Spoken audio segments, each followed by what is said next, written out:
Yeah, it is. It excites us enormously. And by the way, I think it's fantastic. It's fantastic for India. It's fantastic for the world, what's happening. When we look at what's happened over the last several years, there's been a dramatic shift to digital payments, in many ways enabled by mobile. I think the fact that we all have these devices, that you've got 1.4 billion people in India that have these devices, that's enabled better buying experiences, better selling experience. That's helped merchants and sellers grow their businesses by adopting digital payments. And, we're just happy to be part of that wave. We're happy to bring more of our innovations from around the world to India. And we're excited to continue to help drive the adoption of digital and mobile payments across India for many years to come. You talked about Indian innovations, Ryan, and you're using India as an incubator to make some of these innovations and take them to the world. Take us through that, and also walk us through what you intend to do to scale up your operations here in India. Yeah, we have. And I remember that discussion that we had last year. The work on QR in India has had a deep impact on our strategy, and it's actually resulted in a number of products that we've rolled out with partners across Southeast Asia and other parts of the world, where we continue to embrace the traditional card products, but we also have invested in adopting and embracing new technologies like QR, like mobile money solutions around the world, like different types of blockchain and crypto-enabled payments around the world. So the way we see it is, any opportunity that there is to participate in different ways that people are paying for things digitally, we think there's a role that we can play. We think that our brand can have an important role in those technologies. And really, we wanted to open up our stack to be form factor agnostic. So whether it's a card, it's a phone, it's a QR code, or it's any other way that people want to pay and be paid, we think there's a role for Visa, and we're excited to play that role. Well, speaking of the role that you're excited about for Visa, Ryan, you've also been talking about using your stack to become a hyperscaler. What does that mean in the context of a company like Visa? Well, first, we want to do everything we can to bring more innovations to India. So we're excited to bring, as you said, new B2B solutions. We're excited to work with our partners on different types of Forex solutions and working across different countries and different corridors with new FX solutions. We're bringing new products that we've built other places, like the Visa Flex credential, which is a card that can be used as a debit card or a credit card. You can pay with rewards, you can pay with BNPL, all with one credential as an example. But I also want to say we're excited to export innovation from India. We have more than 4,000 engineers and product teams that are dreaming and building the future of payments in our innovation hub in Bengaluru, where they're exporting those great ideas all around the world. So what can India do for Visa? One is embrace the innovations that we're bringing from around the world, but also continue to work in teams and build the great solutions that our teams are building that we then can take to more than 200 countries and territories around the world. Exporting innovations from India, that's great to hear from you, Ryan. But I want to go back to the hyperscaler point that you were talking about there. How do you define a hyperscaler in the context of the work that Visa is doing? What differentiates you then? Well, I think your audience is very familiar with hyperscalers in the context of the cloud companies and the platform companies that have enabled businesses to quickly expand around the world by leveraging their capabilities. That's what we're doing in payments and money movement. We've opened up our Visa as a service stack, starting with our foundational layer that has our network connectivity and our services layer on top of that, and our solutions layer on top of that, all the way to our network access layer. And what we do is we enable the entire commerce ecosystem to access those services and solutions and connectivity in a simple, easy to integrate way. So that whether you're a big tech player or a big financial institution, or you're a fintech in India, or you're a person in a garage with an idea that you want to be able to build and spread around the world, the Visa stack is your way to do that. And so in that sense, we've become a hyperscaler. We are enabling big companies and small companies to access 200 countries and territories around the world, access the reliability, the scale, the trust, the brand, the connectivity that we deliver in that stack. And in that sense, we're helping drive digital payments around the world by giving them access to that stack.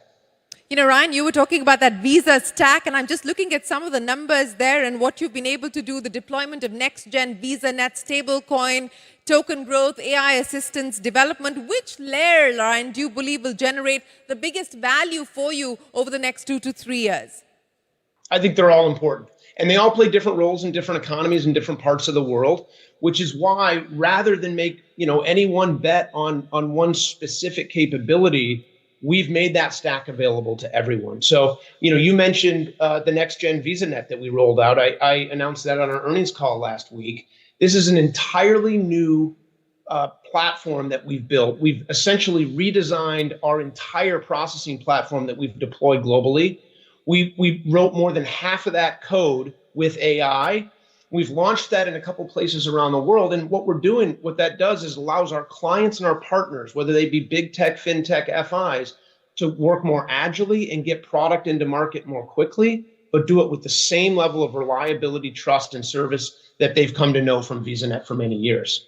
Ryan, if merchants and consumers are moving away from the classic card to stable coins, etc., how do you respond? How does Visa respond? And what choices are you making today to maintain that kind of optionality? Yeah, well, we respond by embracing it. We respond to any of the potential disruptions that are out there by embracing those, making them available on our stack and distributing them broadly around the world. So absolutely, you mentioned tokenization. While we have 5 billion Visa credentials now around the world, we have 16 billion tokenized credentials. So our tokenized ecosystem is already 3 times the size of our traditional credential ecosystem, as an example. You mentioned stablecoins. In countries where the regulators have embraced stablecoins, we're working with our partners to embrace stablecoins. And we've done that to modernize our own settlement infrastructure. We've also enabled our partners to issue cards on top of stablecoins in many countries around the world. So whatever the potential disruption is, our strategy is embrace it, enable it, power it with our stack, and in the right way with the right countries around the world, enable that to help drive digitization of payments. Ryan, even though we've seen a fairly uncertain world, payments, and for you specifically, spending has been resilient. It's held up. What are the trends that you're picking up on from consumers at this point in time? What's the data telling you? Well, first, I would say we've seen great stability generally around the world in terms of payments growth. And I think that's good for the economies around the world. I think that's great for, as I said, the countries in which we do business, because the more we're driving digital payments, I think the stronger the growth for the small businesses in those countries. We're seeing stable growth, I would say, in places like the US and Europe. We're seeing even stronger growth across areas like Latin America, Southeast Asia, and places like that. We're seeing extraordinarily strong growth in other parts of Asia and the Middle East and some other places. So while the overall tone across the world is stability and relatively strong growth, and you mentioned the numbers, and thank you for doing that, in other places we're seeing really strong growth around the world. I think if you look for kind of what's the one attribute that drives the markets in which we're seeing the strongest growth, it's actually the cash that's still out there. There's still an enormous amount of cash and legacy payment systems out there where buyers and sellers are looking for a simpler, easier, safer way to transact. And that's where Visa can play an important role. Ryan, in a world where AI agents will shop, transact, and manage payments on behalf of consumers, what's the most immediate experiment of minimum viable product for you at Visa? Yeah, well, I actually think we're on the brink of the third major change in how we all shop and pay for things, at least in my lifetime. The first one of those was e-commerce. The second one of those was mobile commerce, and that kind of wave that we've lived in the last many years. And the third major change is going to be agentic commerce.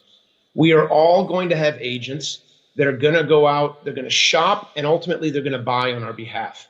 And I'll tell you, as a consumer, I think it's going to have a significant positive impact on my life, hopefully your life, and in the lives of billions of people around the world. It's going to make the world's inventory available to our agents.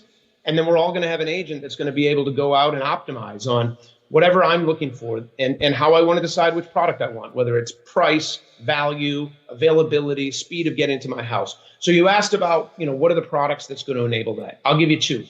One is Visa has put out into market AI-ready cards, AI-ready credentials. We call it the Visa Intelligent Commerce Program. And essentially what we've done is we've created a safe and secure way for you to give your Visa credential to your agent. And if you want, you can actually make your Visa shopping history available to your agent, so your agent's even smarter about the past things that you've purchased and the things that you like. And then your agent's going to be able to go out and use your Visa credential on your behalf, and you'll set parameters. You know, where you want them to go, how much you want them to spend, not less than this, not more than that, things like that. That's one. Second thing is we've put out what we call a trusted agent protocol. And that's critical because what that enables sellers and merchants to do is to be able to tell the difference between your agent that's going out with your Visa credential and a fraudulent agent. That's one of the challenges that merchants are wrestling with around the world. And so those are two of the product suites that we've put out into market. And I think over the next 6, 12, and 18 months, you'll see quite a bit of adoption around the world. And as I said, I'm very excited for this third wave of agentic commerce. Well, excited about agentic commerce, Ryan, but if you had to pick one opportunity that Visa will bet on over the next decade or so that completely changes the business model, what will it be? And what is the one thing that you're most worried about, most concerned about, that you're prepping actively for? Well, on the second part of your question, we worry a lot about fraud. We worry a lot about cyber. We worry a lot about the criminals that are out there. But we are investing enormous resources to keep the ecosystem safe, to keep our partners and their consumers and businesses safe. We've been investing billions of dollars in AI-driven fraud protection platforms that continue to keep the ecosystem safe, but that's an area that I continue to worry about. If I were to pick an area that I'm most excited about, there's so many, but I think I would pick what we call our commercial and money movement solutions business. And what that is that's bringing Visa products and services to market to digitize all of the payment flows beyond the one we've been talking about, which is largely consumer to business. So whether that's person to person or business to business, government to consumer, business to consumer, all of those flows, $200 trillion of flows that are out there all around the world every year, we think that's just an enormous opportunity. And that's an area where Visa is making a lot of progress, and we're going to help digitize those flows and make them better for all those participants around the world. Well, Ryan, it's been an absolute pleasure. Thank you very much for joining us so early in the morning from San Francisco. Thank you very much for sharing why Visa continues to be excited about India and why you're inspired by India and how India is driving innovation at Visa. Thank you very much. Ladies and gentlemen, a big round of applause for the Global CEO of Visa joining us here at the Global Leadership Summit. Shruti and Nigel, over to you. Thank you, Shireen, and thank you, Ryan McInerney, for that sharp, data-driven look at how global consumers are shaping the next wave of commerce.